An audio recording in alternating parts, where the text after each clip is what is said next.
Today's recipe is great for a crowd. It's a slab quiche made with spinach and cheese, and it's really easy to put together because it utilizes store-bought puff pastry. What you want to do is buy some high-quality puff pastry. We like an all-butter puff. Sometimes you can't find that, and if you can't, you can use the regular puff pastry, but try to find it if you can, because it tastes so much better made with butter puff. And you're gonna unfold it after it's been defrosted. Usually they come frozen, so you wanna defrost them in the refrigerator overnight. That way you're not trying to speed it along when it's not ready, because it could crack if you do that.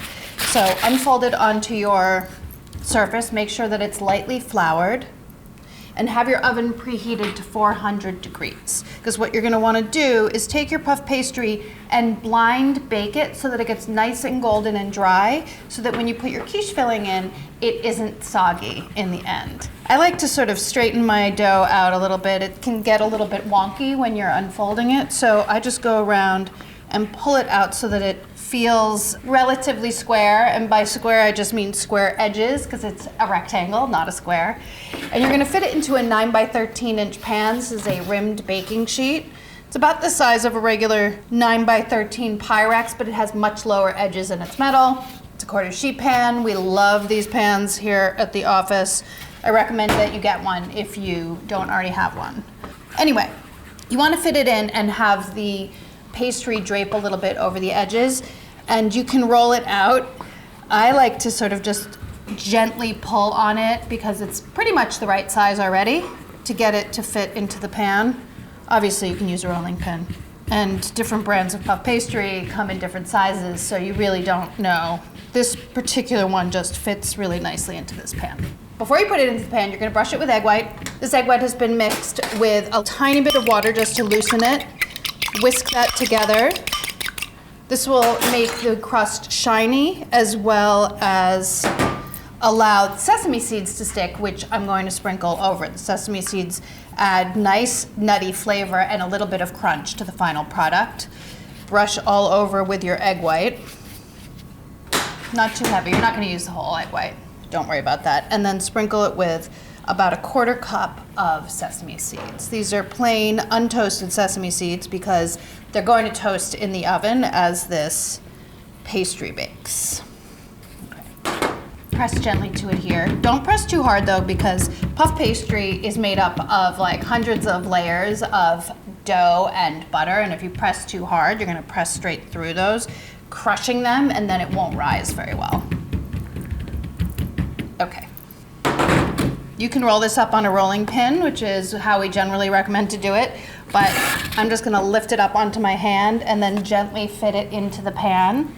And there should be a little bit of an overhang on all edges. And the overhang actually helps it from shrinking back too much. It'll shrink back, but having it hanging over the edge of the pan will keep it from going too far and sliding into the pan. An additional help will be lining it with parchment paper. The parchment paper is going to be lined with we say pastry weights, pie weights, sorry, but we like to use beans or rice or something that you can fill the crust generously with. The pie weights generally come in pretty small containers that don't have a lot, and I find that you can't fill your pies as much as I would like, so fill it nice and generously. And these beans will hold the crust in place as it starts baking. Then the sides will set. That'll take about 20 minutes. After 20 minutes, you remove the pie weights or the beans and the parchment and let the crust continue baking until it's dry and golden brown on the bottom. That's about 8 to 10 more minutes.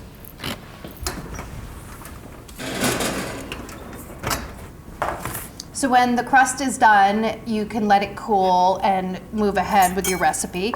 So you can see it's nice and golden brown, and this part can totally be done ahead of time if you want to. Like you could make this yesterday for today if you'd like, which makes it nice and make ahead. Then what you do is you sprinkle it with your spinach. This is one package of frozen spinach. It's chopped spinach that's been defrosted, and you really squeeze it dry to get all the liquid out. And then you sprinkle that over the crust evenly.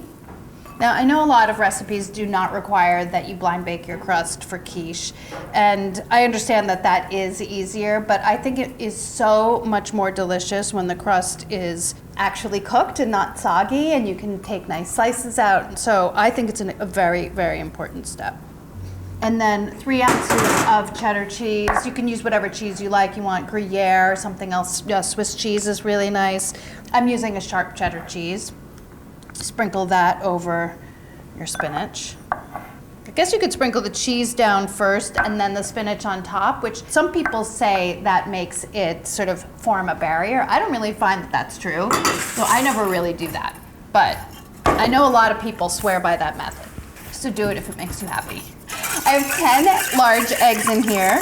You whisk these together and add 1 1/4 cups of heavy cream.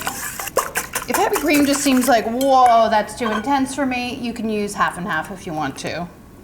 I guess you can use milk, but it's not gonna taste as good. You can do it, just don't call it my recipe. 1 1/2 teaspoons of kosher salt. If you're using fine salt, make sure you use less, use like 3/4 of a teaspoon. And 1/4 teaspoon of freshly ground black pepper.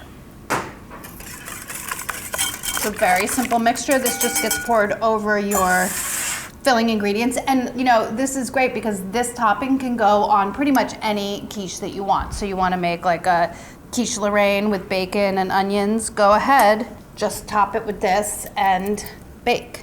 So if you are doing this all straight through, your oven will still be at 400. If not, preheat it to 400. And this needs to bake until it's puffed and lightly golden and set in the center, about 18 to 22 minutes. You're gonna wanna let your quiche cool slightly before you serve it, so it's not too hot. It'll be a little bit unwieldy if it's too hot. Now, once you've cooled it on a wire rack, you should be able to sort of lift it up and slide it out to cut it so that you're not cutting right in the pan. That's one of the amazing things about blind baking your crust. If you didn't blind bake your crust, you would not be able to do that, and makes it so much easier to sort of handle, I think. And then you can cut yourself a piece. This is great to serve friends and families because it makes a nice big one. You can make 2 just as easily, and it's so delicious and satisfying. This is a great meal for you and your friends. I think you're really gonna love it.